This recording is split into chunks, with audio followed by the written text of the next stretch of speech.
Buenas tardes. Vamos a continuar hoy con esta explicación, con estos comentarios que vengo haciendo días atrás en distintos vídeos sobre este libro que tengo aquí a mis espaldas, sobre esta historia novelada que contrapone las vidas de Churchill y de Hitler. Y vamos a hacerlo donde lo dejamos el día pasado. Yo recuerdo que el día pasado lo dejamos a medio conquistar, por así decir, Austria.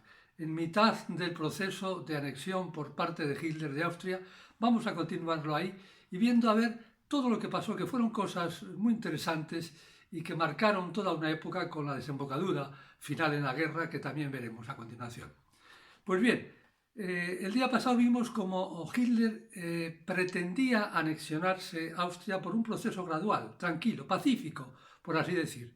Había montado una reunión en su retiro alpino con el canciller austriaco, donde le puso una serie de ultimátum. Entre otras cosas le dijo que tenía que dejar de perseguir a los nazis que había en aquella zona, en Austria, que tenía que nombrar ministro del Interior a Seyss-Inquart, un último amigo suyo, y ministro de la Guerra también a otro amigo suyo, y que tenía al mismo tiempo que comenzar un estudio de integración de las dos economías. Bien, después de unos cuantos vericuetos que ya vimos, el canciller austriaco asintió a hacer ese plan y Hitler se quedó muy satisfecho, se quedó enormemente contento porque vio que iba a conseguir la anexión de Austria sin ningún problema. Bien, así nos quedamos el día pasado y aquí continuamos ahora.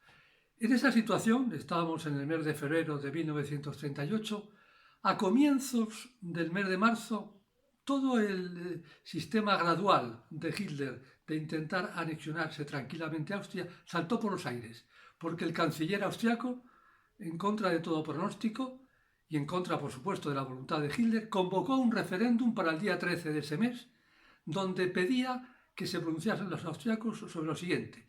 Lo que pedía era si querían una Austria libre, independiente, de habla alemana, porque eso no se podía evitar, y de sustancia social católica.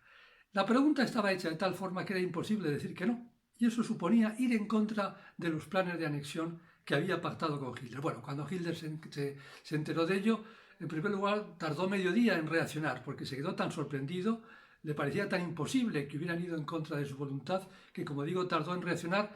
Luego reunió a sus máximos colaboradores, a Goebbels, a Goering, al ministro que había nombrado austriaco, su amigo Seyss-Inquart, ministro del Interior de Austria, y con ellos estuvo discutiendo hasta que tomó la decisión de ir a por Austria ya con todas las fuerzas y sin ningún reparo, pasase lo que pasase, hiciera Inglaterra lo que hiciera. Lo único que él dijo, que él pensaba que Inglaterra no iba a hacer nada, que es más, que la situación era incluso mucho más tranquila y había menos riesgo que el que tuvo 2 años antes cuando se anexionó Renania, y que por lo tanto que iba a actuar. Dio orden a Keitel, el máximo representante después de él de las Fuerzas Armadas, de que preparase todo para marchar sobre Austria. Lanzaron 800 aviones lanzando octavillas diciendo que no hicieran caso al canciller, y se preparó todo para actuar. Y junto a todo eso, al día siguiente por la mañana, el día antes del referéndum, el día 12, a las 10 de la mañana, Hitler mandó un ultimátum. Le pidió al canciller austriaco que dimitiera, sin más, que dimitiera para poder ser canciller su amigo, el que era ya ministro del Interior. Y en segundo lugar, que aplazase el referéndum por lo menos 15 días para poder explicar bien al pueblo en qué iba a consistir, que no iba a consistir en lo que quería él, sino en lo que pretendía Hitler. Bien, ante ese ultimátum, el canciller accedió a aplazar 15 días el referéndum, pero a lo que no accedió fue a dimitir para que se nombrase primer ministro o canciller alemán al amigo de Hitler. Bien, al cabo de 3 horas volvió a dar otro ultimátum, volvió a poner a las tropas más en marcha todavía, y después de ese ultimátum ya no pudo por menos Seyss-Inquart, el canciller alemán, el canciller austriaco no pudo por menos de aceptar aquello, y entonces dimitió y se nombró, por así decir, a Seyss-Inquart, al amigo de Hitler, como canciller alemán, como canciller austriaco. Ante esa situación, ya con todo conseguido, Hitler ya entró pacíficamente en Austria, ya no tenía ningún problema. Había derrotado, por así decir, y además consiguió que el canciller, el que había dimitido canciller austriaco, hiciera un comunicado a la nación austriaca pidiéndole que se sometiesen al nuevo régimen, y al ejército le dijo que no actuase, y todo ello para evitar un derramamiento de sangre. Hitler había conseguido lo que quería y ahora lo que le quedaba era recibir el triunfo y extasiarse, por así decir, con ese triunfo.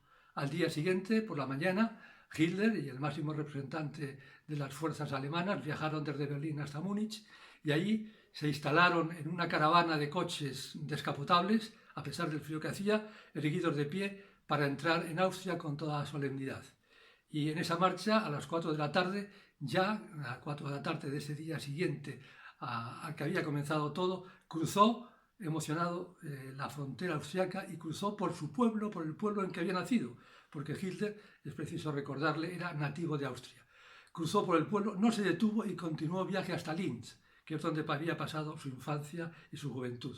Bueno, la entrada en Linz fue espectacular, las campanas a todo doblar, la gente por las calles, abarrotados. El propio obispo de aquella zona dijo que las campanas repicaran con toda fuerza y llegó al ayuntamiento de Linz totalmente henchido, con la plaza abarrotada, y entonces dio un discurso histórico para aquellas circunstancias, donde decía que él estaba allí porque lo había querido la providencia, porque la providencia le había mandado, por así decir, reunir a todas las personas de habla alemanas en el Reich alemán.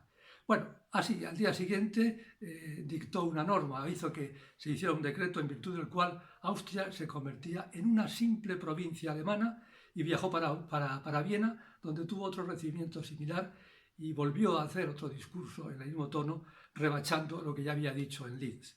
A todo esto hubo una represión tremenda, grupos de nazis asaltaban las casas, echaban a la calle a la gente, les sometían a todo tipo de vejaciones, la gente huía despavorida, los que no eran nazistas ni querían ese régimen, huían despavoridos hacia Checoslovaquia y hacia otros sitios, y prácticamente se implantó todo el régimen nazi ya en Austria, de forma que Alemania creció realmente en una cantidad de terreno importante y en una cantidad también de personas. A continuación, después de ese éxito, cuando volvió a Berlín, volvió como un héroe, y lo primero que hizo fue disolver el Parlamento y convocar nuevas elecciones. En esas elecciones fueron un éxito absoluto para él. Obtuvo el 99% de los votos, un poco más todavía en la nueva provincia austriaca que en el resto de Alemania, y con lo cual dio por terminada una etapa de su vida y se retiró al Berghof a pensar nuevos acontecimientos. Bien, esto fue lo que pasó con Austria. ¿Qué pasó en Inglaterra cuando se enteraron de eso, cuando sucedió aquello? En la Cámara de los Comunes el debate que hubo fue sumamente revelador. El primer ministro Chamberlain no quería saber nada del asunto, no quería hablar. Se limitó simplemente a decir que iba a poner en marcha un programa de mejora del armamento británico en general. Sin embargo, Churchill aprovechó la ocasión para entrar con toda contundencia. Empezó por decir que sí, que le parecía muy bien ese programa de mejora que proponía el primer ministro, pero que no era suficiente. Y entonces pronunció uno de esos discursos memorables en los que prácticamente fue profetizando todo lo que iba a pasar a continuación. Y lo dijo con toda claridad. Dice, lo que ha pasado en Austria es sumamente grave, es gravísimo. A partir de ahora vendrá Checoslovaquia y luego vendrá otra y otra, porque todo responde, decía Churchill, a un plan meditado de agresión en Europa al que tenemos que enfrentarnos con todas fuerzas. Y propuso para ello dos cosas. Primero, apoyar totalmente la Liga de las Naciones. Y segundo, para que la Liga de las Naciones tuviera un brazo operativo y poder funcionar, hacer una unión fuerte, total, entre Francia e Inglaterra, de forma que el ejército de los dos países se tratase como un solo ejército y la política de defensa fuera como la política de defensa de un solo país, de forma que en ello pudiera apoyarse, por así decir, la Liga de Naciones y al mismo tiempo todos los países europeos que quisieran que estuvieran dispuestos a luchar para no someterse al régimen de Hitler. Ese discurso, como dijo, dio un conjunto de circunstancias que luego una a una se cumplieron. La Cámara estaba boquiabierta, unos le silbaban, otros le aplaudían, como había pasado siempre, pero todos le escuchaban con mucho sentimiento porque Churchill había puesto el dedo en la llaga y sobre todo había puesto contra las cuerdas al primer ministro, que era incapaz de reconocer la situación en que estaba. Bien, aquí lo dejamos hoy porque viene una época muy importante y vamos a continuar con este año de 1938, con lo que pasó después de esa anexión de Austria y después de ese discurso de Churchill, y continuaremos con nuevos acontecimientos de ese año, como he dicho otras veces, tan dramático que fue la preparación de la guerra. Hasta entonces, buenas tardes y muchas gracias.